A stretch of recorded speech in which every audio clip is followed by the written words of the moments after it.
Hi everyone, my name is Julie, or Egg Mama, and today's video is my monthly reading wrap-up for the month of February.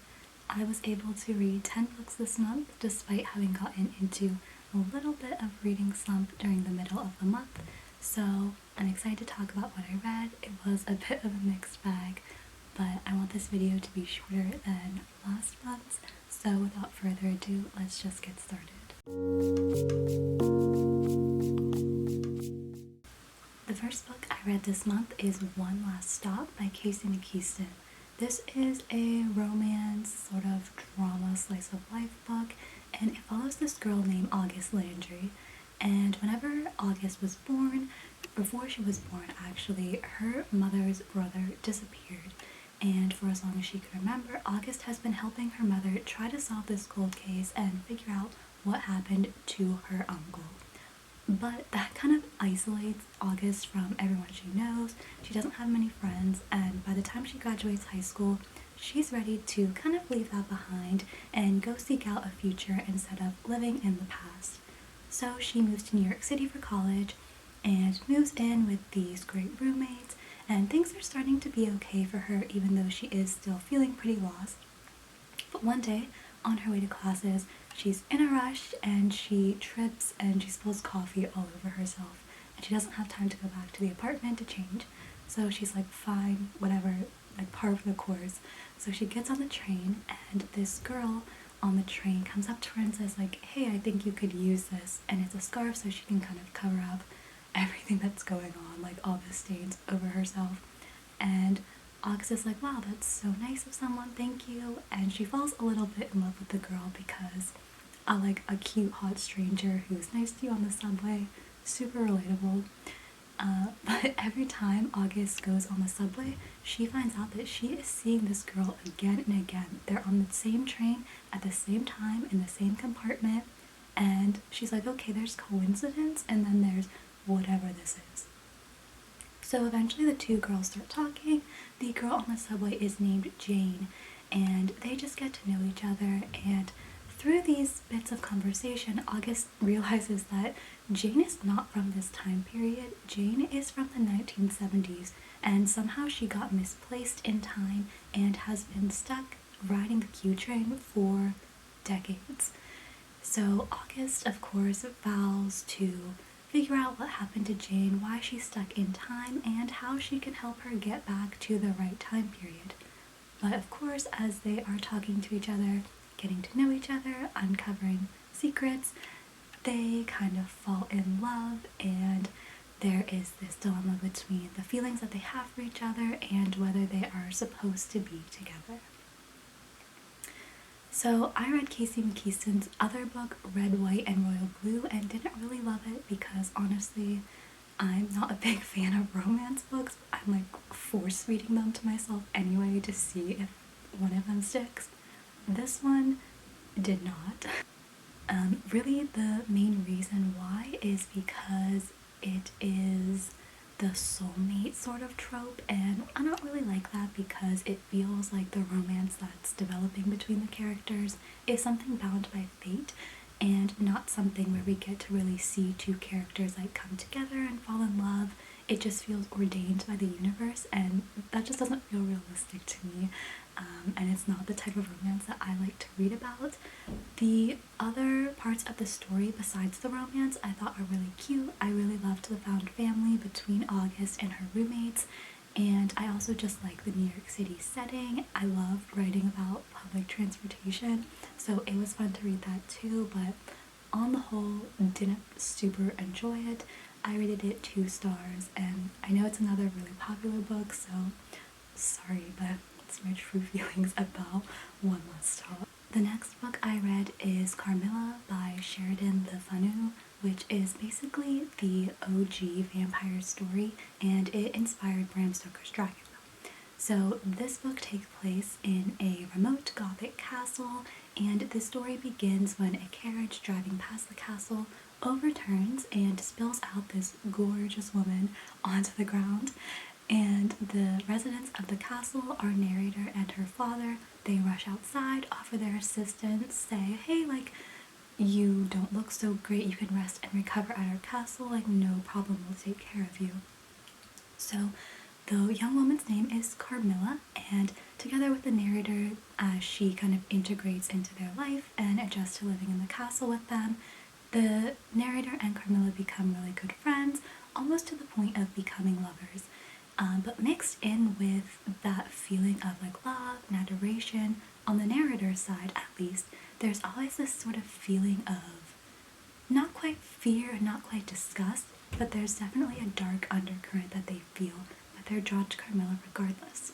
Unfortunately though, the narrator starts to experience this strange affliction. She starts to feel ill and very lethargic, and Carmilla is seen taking these strange nighttime walks, and as all of this kind of builds to a crescendo, the narrator and her father begin to realize really who or what they've brought into their home. Carmilla is a short novel. It's closer to a novella, about 70 pages, and it has this wonderful, sensual, gothic atmosphere with monsters by the bed and shadows on the wall, but also passionate declarations of love under the moonlight. So something for everyone, I think. What I like about Carmilla so much as a character and as a vampire is that she is wholly a monster. Like, she's a murderer, but she's also really beautiful and charismatic, and she doesn't need to be moralized the way a lot of modern day vampires are, like being vegetarians, only drinking animal blood, or like drinking blood that's donated, you know, like that kind of thing. Carmilla like murders people, she drinks their blood, but we still like her despite that. And I think that just really shows the depth of her character, and also through the eyes of the narrator, how you can have someone who like does horrible things and still be deeply in love with them. I rated this book 3 stars, I think, because I really enjoyed it. It was like just a perfect little snapshot of a gothic novel with great writing and a fun little plot, and there were honestly some eerie moments throughout it. The next book I read is a manga called I Hear the Sunspot by Yuki Fumino. This is a little manga, and it is a BL or boys love manga, and it follows a boy named Kohei who has a hearing disability. He is not deaf completely, but he has trouble understanding people who are really soft-spoken or speak really quickly, and it makes it difficult for him to navigate life. One day, this boy, though named Taichi, quite literally falls from the sky onto the roof where Kohei is sitting, and Taichi has this really like loud personality. He's not the smartest person in the room, but he's really kind, and Kohei realizes that he can understand Taichi perfectly because of the way that Taichi just talks naturally. So even though they have a little bit of a rough start, they begin to grow close to each other and become friends and occupy that space, that's that nebulous area between friends and lovers, and kind of going through and learning about each other and the prejudices that Kohei faces on a daily basis. I thought this was a really sweet manga. I really love the dynamic between the like kind of cold and distant and unapproachable character with the character who's kind of like a puppy and very like happy and kind and just really makes friends really easily. It was just cute. It's like a little drama. It's a classic, yeah, and the art is really cute as well. So yeah, I have the sequel to this too. I'll keep reading it. I don't typically rate manga, but I'd probably say it's like a 3-star. It was good, but nothing revolutionary. If you're looking for a sweet little story though, I would pick it. I was on a bit of a vampire kick earlier in the month, and I finally read Dracula by Bram Stoker. So if you don't know the original story, this follows a man named Jonathan Harker. He works as a solicitor, and his work takes him to a castle in Transylvania where he is trying to help this count figure out how to navigate London, like real estate and just life, and help him adjust and prepare for his upcoming move to Britain, the UK. Before he makes it to the castle though, he stops in a village at the foot of the mountain, and all of the villagers gather around, and this old woman is like, are you sure you want to go up there? And Jonathan's like, yeah, I have to, like, it's my job. Capitalism again. So he goes anyway, even though the woman is like begging him not to. He goes up there and he gets there and he meets the Count and he's like, okay, he's a little eccentric, but that's fine. But as things start to progress, he realizes that the Count is more than eccentric. He has trapped him in the castle and he is a little bit of a vampire. So Jonathan actually is able to make it out of the castle alive. He escapes. This is not a spoiler. But when he makes it back to London, he has found out that Dracula has followed him anyway across the seas, and he is threatening the one that Jonathan holds most dear. So together with a group of friends, they come together to try and eradicate Dracula and this evil once and for all. This is the book that did it for me. This is the book that put me in a reading slump, and I'm just gonna tell you why, because I have a lot of thoughts about it. So one of the main things that sticks out to me when you first start reading the book, there is some light racism, some light misogyny, and then it gets worse. And it's told through record logs and diaries, and the two main women characters, Mina and Lucy, in their entries, you can just tell a man wrote them because they're like, oh, we don't deserve like the men in our lives, they're so brave, and like women just like can't compare, and all this other stuff. And it's just like honestly cringy to read. Like I don't know a woman who would say that ever. But what is really like grinds my gears about this book is that Dracula is such a big part of our collective like conscience. You know, Halloween, he's like a massive figure, and he is this symbol of evil and fear and just like horror and scariness, right? But in the book, he's laughable, he's comical, he's not a scary character, he's not fearsome in any way. And that was really disappointing to see. He is portrayed starkly as this evil character, but we don't understand any of his motivations besides the like survival need to drink blood. There is no depth given to his backstory or his motivations, and I feel like there were so many opportunities to do that, to give that to him and make him this really complex and rich person and character, and even give us chances to empathize with him even though he is a monster. That just never happened. And then the rest of the book really doesn't focus on Dracula at all. It really focuses on Jonathan and these other guys who are basically just like a group of bros who are trying to fight a vampire. So it really becomes like a bro novel essentially, and the characters aren't fully fleshed out at all. Like I've already talked about Dracula and the women, but the one character, Van Helsing, he's just a plot device there to like drive the story along. He has all the answers, he knows like how to fight vampires, and without him nothing would have happened, the story wouldn't have progressed at all. So yeah, I gave this book 2 stars because I recognize the influence that it has had on the vampire canon, but it was such a letdown, and I could have forgiven Bram Stoker if he had at least conveyed and like given life to a really eerie, haunting atmosphere, but he doesn't even manage to do that, and it was just not a great time. It's long too, so I would not recommend. If you're looking for a classic, look somewhere else. The next book I read, I listened to on audiobook, and it is The Ex Hex by Erin Sterling. Again, it's another romance book, and I thought I would pick it up because it has a spooky, witchy sort of setting, and I love that. This whole video feels like a Halloween in February kind of event. I don't know what I was going through. But this follows a girl named Vivian, who's just like a regular witch girl, you know, and also this guy named Reese Penhallow, and he's kind of like a fancy bougie guy, and his family founded the town that they live in. So they have like this intense summer romance when they're like 19, and then they break up, and Vivian is upset about it, quite understandably, and she curses him. And the curse is just like a silly, stupid thing that any girl would do after a breakup. She's like, oh, like, you suck, like, I curse you.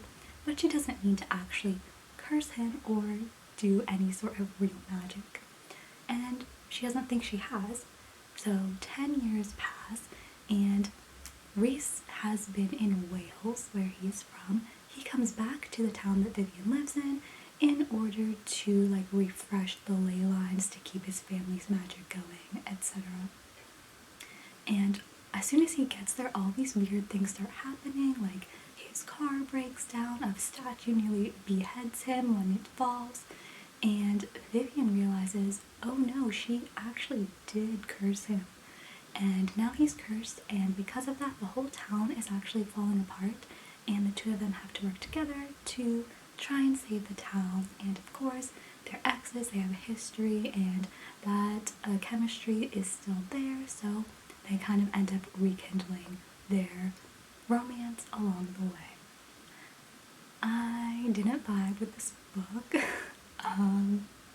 Yeah, I mean, I don't really enjoy the exes to lovers trope that much because I feel like all the important stuff already happened by the time we meet the characters. Like, we don't get to see them fall in love for the first time, so there's this history there that we can't like really tap into, and it just makes the rest of their interactions feel like we're missing out on a really critical piece of their development together. So yeah, wasn't really for me. If you like rom-coms, romance books, and you want a little spooky autumnal setting, then I think you would really enjoy this. But again, romance, it's not there for me. So 2 stars for this, but it was standard, I think. The next book I read is probably my favorite that I read the whole month, and it is a graphic novel called The Magic Fish by Trung Nguyen. So this story follows a young boy named Tien who is gay, but he's not sure how to communicate that with his mother. His mother is an immigrant from Vietnam, and she is kind of struggling with feeling disconnected from her son because he speaks English primarily, she speaks Vietnamese primarily, and she also has this guilt of leaving her mother and the rest of her family behind in Vietnam to pursue this life in America. So they're both sort of having these internal struggles, and what brings them together is their shared love for stories and folklore and myths. And this is a story about the power of stories and language in the shaping of families and how we communicate with each other and express love when it can be hard to do so the normal way that we might want to. This is just so cute, and it's also just filled with the most beautiful illustrations. I love the way that the author uses color, like, and the detail, the amount of detail. This must have taken, like, I don't even know, years to make. It's just so beautiful. I would definitely recommend it. I rated it 4 stars. It's just a really cute story with beautiful graphics too. The next book I read is Return Flight by Jennifer Huang. This is a collection of poetry. Huang is a non-binary poet who was born to Taiwanese immigrants, and their collection is really talking about like personal myth making, at least to me, the way that they are talking about myths and folklore and how they are using those stories to look at their own experiences and family history and kind of unpack them and just see them in a different light. I really like the poems where they're talking about their relationship with their family, especially their father, and how complex that relationship is, and the way that in relationships there can be love and there can be like fear and pain all wrapped up together, and the scales don't have to tip one way or another. They can just have all of that together in sort of equal proportions. So it was a really great collection. I really like that they used exclamation points too. Like, I just love the amount of joy that a little punctuation mark can make, and I think they use those really well, so that's just a really small thing that stuck out to me. It's a great collection if you want to pick up poetry. I'm not sure I would say start here, but if you're interested in the author's background, then definitely it is something to look out for. I don't rate poetry because it just doesn't feel right to me unless I feel like I really need to give it 5 stars to like help with the Goodreads algorithm. So I didn't rate it. It's just a good collection. If you're interested, pick it up. Another little novel I read this month is A Psalm for the Wild Built by Becky Chambers. This follows a non-binary monk named Sibling Dex, and they work as a garden monk, but they really feel this urge to get out of the city. So they switch their profession and they become a tea monk instead. That means that they're traveling around from village to village, offering tea and really just comfort and rest to the people who need it, like a safe space for rest and relaxation and healing. And they're really good at what they do, and they like doing it. They like making people happy, but at the same time, they still have these feelings of feeling lost and without purpose and meaning, and that's weighing them down, honestly. And they want something that will make them feel like they're actually alive again. So one day, as they're moving to the next village, kind of just plodding along, a robot comes out from the forest, introduces itself to Dex as Splendid Speckled Mosscap, and the two of them form an unlikely companionship as they're each trying to figure out what does humanity need and how can they work towards that, and what does it mean to like be a human, and how do you go through those feelings of being lost and not having a purpose or direction in your life. I rated this book 3 stars. I enjoyed it a lot. I like the world building, and I think if you are a fan of Studio Ghibli type movies, especially like Princess Mononoke, then you might like this because it has that really lush, verdant world with this look at the future and these machines and sort of gadgets, but also is really grounded in nature. So yes, I would recommend it. It's super cute and it's super short, so if you don't have a lot of time, it's a great one to pick up. The last 2 books I read this month are the first 2 books in a YA fantasy trilogy. The first book is The Gilded Wolves, the second book is The Silvered Serpents, and I will probably read the 3rd book next month.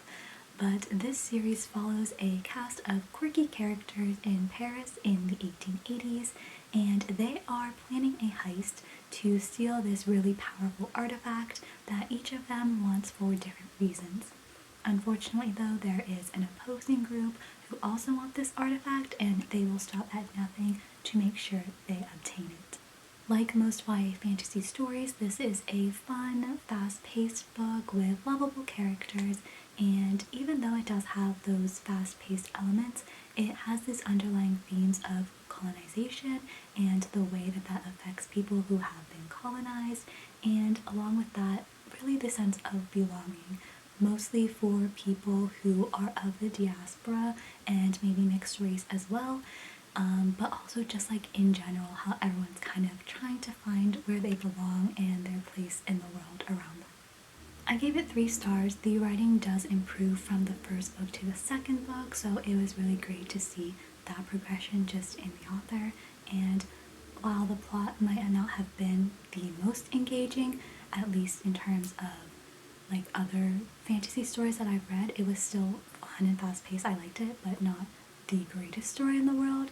I really am keeping reading because of the characters who I, for the most part, really enjoy. I really like Sophia and also Enrique. Enrique is like the bisexual king. I wish he was the main character. My one complaint about the series is the main male character, Severin or Severin. He is that like emotionally distant, kind of cruel, but you know, secretly very soft inside, so that means we can forgive him for his cruelty sort of male protagonist, and I'm just like over that character in general. I think you can have opportunities for angst and heartbreak and like emotional depth without having one of the characters be a dick, but you know, that is the genre and the category that we're working in of like YA fantasy, so I've got to give it a pass. Okay, that is everything that I read during the month of February. I hope you enjoyed it, and as always, if you've made it this far in the video, thank you so much for watching. I know that I could get a lot better at reviewing books concisely, so I will seriously try to do that. But yeah, thanks for watching again. I hope you have a lovely day, and I will see you next time.